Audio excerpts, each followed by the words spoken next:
Hello, എന്തൊക്കെയുണ്ട് വിശേഷങ്ങൾ? പിന്നെ നിങ്ങളുടെ ചായ കുടി കഴിഞ്ഞാ? ഇന്ന് ഞങ്ങൾ നേരത്തെ ആയിട്ട് ചായ കുടിക്കാൻ പോണേ. ഇക്കാക്കുന്ന കരാട്ടയുടെ ക്യാമ്പുണ്ട് ആളൂര്. അപ്പം അതിന് പോകാൻ വേണ്ടി നിൽക്കണം. ഞാൻ വേഗം 4 പൂരി ഉണ്ടാക്കി. 4 മനസ്സിൽ ഞങ്ങൾ 2 പേരല്ലേ ഉള്ളൂ. എന്നിട്ട് കട്ടൻ ചായ മതിയെന്ന് പറഞ്ഞിക്ക കട്ടൻ ചായ വെച്ച് എന്നിട്ട് ഉരുളക്കിഴങ്ങെടുത്ത് 2 ഉരുളക്കിഴങ്ങെടുത്ത് കഴിഞ്ഞിട്ട് വേഗം ഒരു കൂട്ടുകറി ഉണ്ടാക്കി. ഇതൊക്കെയാണ് ഞങ്ങളുടെ ചായയുടെ കേട്ടാ. പിന്നെ നിങ്ങൾക്ക് എന്തിട്ട് ചായക്കൊക്കെ ഉണ്ടാക്കിയിരിക്കണത്?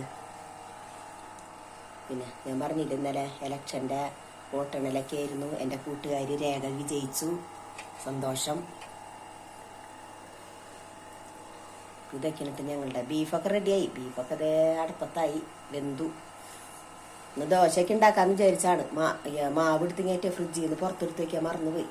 അത് കാരണം കൊണ്ട് ബീഫും ദോശയൊക്കെ ഉണ്ടാക്കാൻ വിചാരിച്ചതാ. ബീഫൊക്കെ റെഡിയായി. അതായിരുന്നു പൂരിയാണ് ഉണ്ടാക്കിയത്. എല്ലാവരും ഓക്കെ, ബായ്.